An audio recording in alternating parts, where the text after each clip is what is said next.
Hello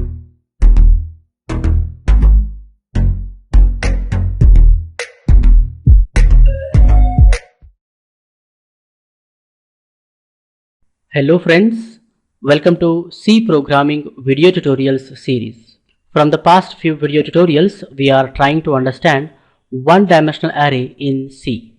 We know that while accessing each element in an array, if it requires only one index or one subscript, such an array is called one-dimensional array. While accessing each element in an array, if it requires only one index or one subscript, such an array is called one-dimensional array. We understood how to declare a one-dimensional array, how do we get a value of an array element, how to declare and initialize a one-dimensional array, and how do we set new value to an array element. In the previous video tutorial, we understood how do we traverse a one-dimensional array. What is the meaning of traversing, guys?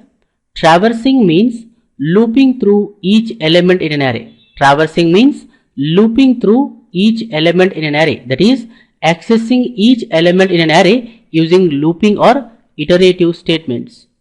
In the previous video tutorial, we understood how to traverse one-dimensional array in forward direction, that is accessing each element in an array from the beginning to the end. To traverse one-dimensional array in forward direction, we take help of forward for loop. And what is forward for loop? Forward for loop is a for loop in which counter variable is initialized with the lower value, counter variable value is checked against the higher value. On every iteration of the loop, counter variable is incremented, guys, right? We have displayed 10 to 50, that is we have displayed the values inside the numbers array from the beginning to the end, guys.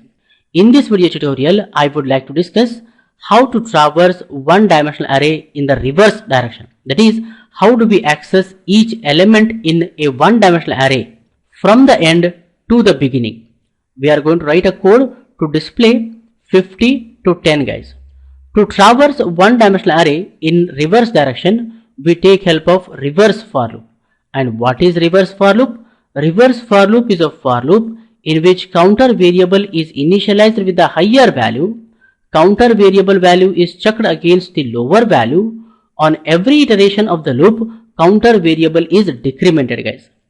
Let's have a demo and understand everything clearly step by step. I minimize the word. I double click on CodeBlocks icon to launch the CodeBlocks IDE. You can see that CodeBlocks IDE is launched. I am going to create one new project. I say File, New Project. I select here projects, say console application, say go. Then I say next. I select C language. I say next. Then I give the project name Traversing 1D Array Demo 2. I say next, say finish. You can see that Traversing 1D Array Demo 2 project is created. I click on the plus sign. I double click on main.c to open. You can see that main.c file is open. I am going to delete this line of code which is not necessary. I delete this line of code which is not necessary. Here I am going to create an integer array which can hold 5 integer values with the name numbers, guys. And how do we declare and initialize a one-dimensional array, guys? We write the data type first. We write data type. I say here int. Then we write space. Then we say the array name. We write the array name. I write here numbers. In pair of square brackets, we write the size of the array. Size indicates how many elements an array can hold. So here I say 5 because we are going to store 5 integer values inside it. So numbers is an array which can hold 5 integer values. Numbers is an array which can hold 5 integer values. Then we say equal to, in pair of flower brackets, we write list of values separated by comma, semicolon. What I do here, I say equal to, in pair of flower brackets, I write list of integer values separated by comma.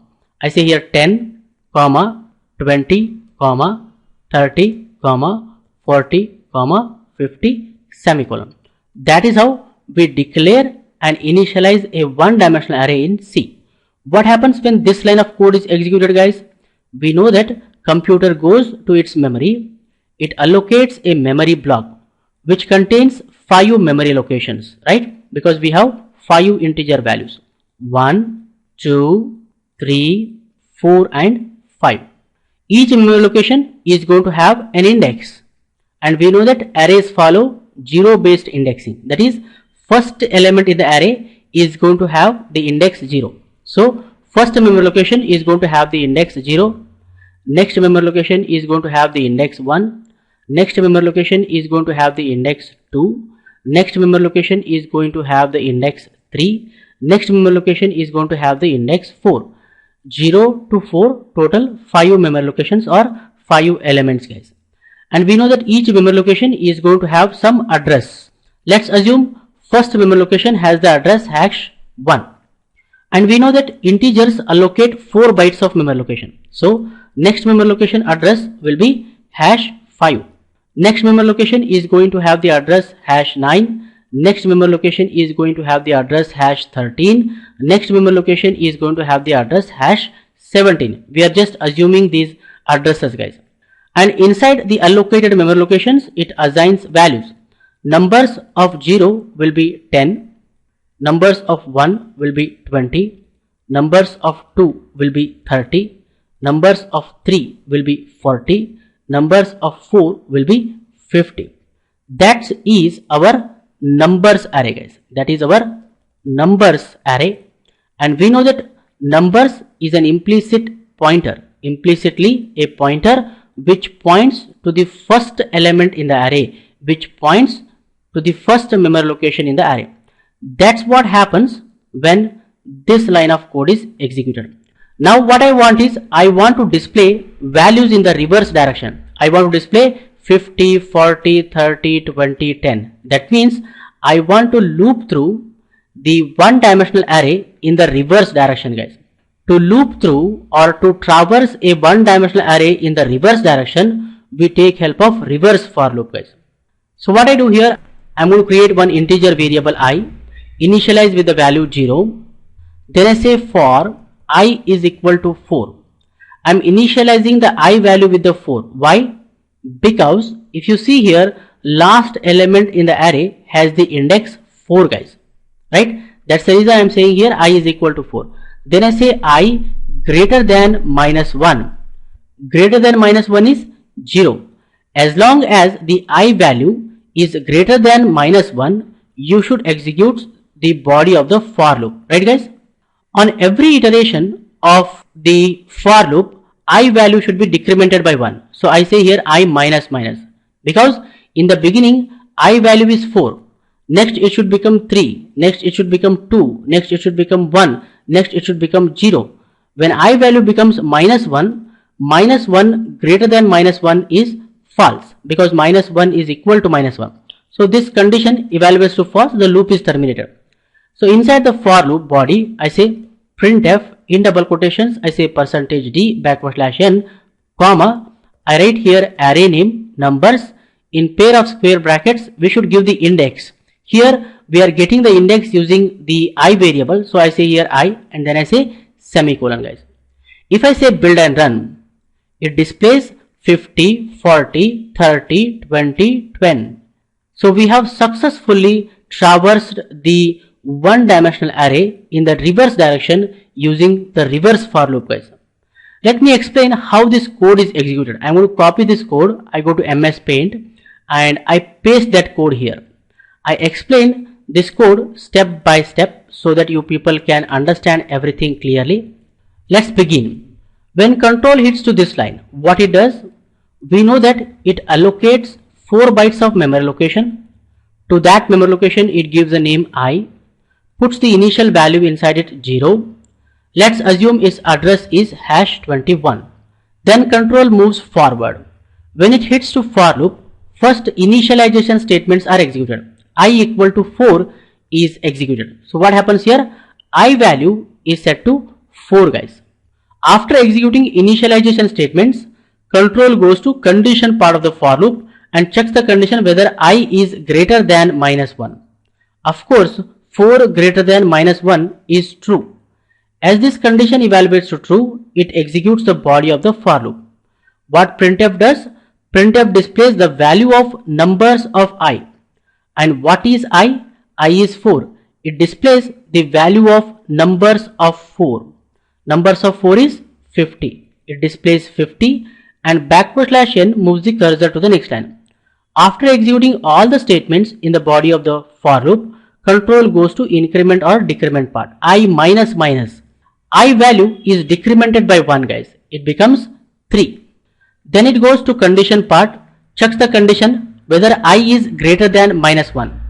I is 3, 3 greater than minus 1 is true. As the condition evaluates to true, it executes the body of the for loop again. Control comes inside. What printf does? Printf displays the value of numbers of I. And what is I? I is 3.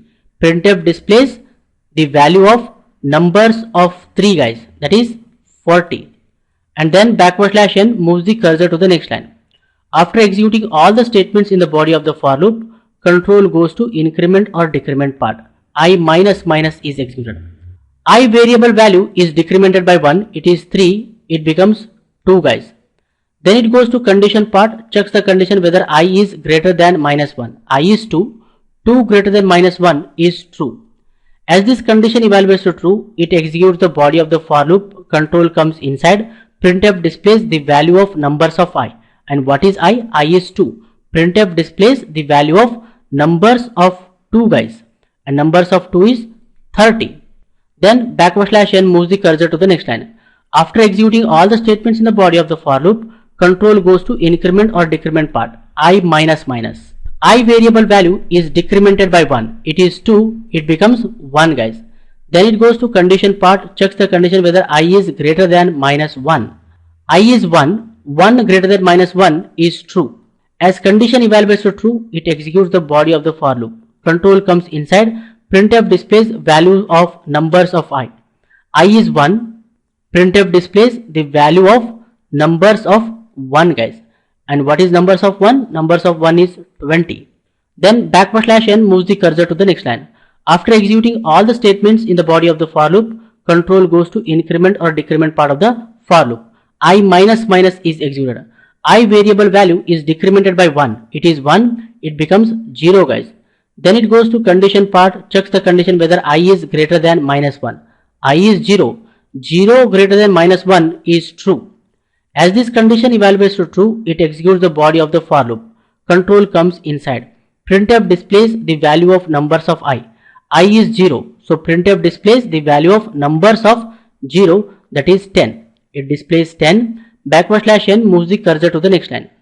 After executing all the statements in the body of the for loop, control goes to increment or decrement part. I minus minus. I variable value is decremented by 1. It is 0. It becomes minus 1 guys. Then it goes to condition part, checks the condition whether I is greater than minus 1. I is minus 1. Minus 1 greater than minus 1 is false because minus 1 is equal to minus 1. As this condition evaluates to false, the loop is terminated. You can see that we have successfully traversed the numbers array in the reverse direction. We have displayed the values inside the numbers array in the reverse direction using the reverse for loop. I hope you guys have clearly understood. I think for this video tutorial, this much is enough friends. I suggest you people to watch this video again and again, understand everything clearly, try this code yourself, experiment with more examples. In the upcoming video tutorials, we are going to discuss more about arrays in C programming language. For more benefits and be up to date, please subscribe to my YouTube channel. Don't forget to like, comment and share these videos with others so that everyone will get benefited. Keep learning, keep coding, keep sharing. Thank you guys. Thank you very much. See you in the next tutorial.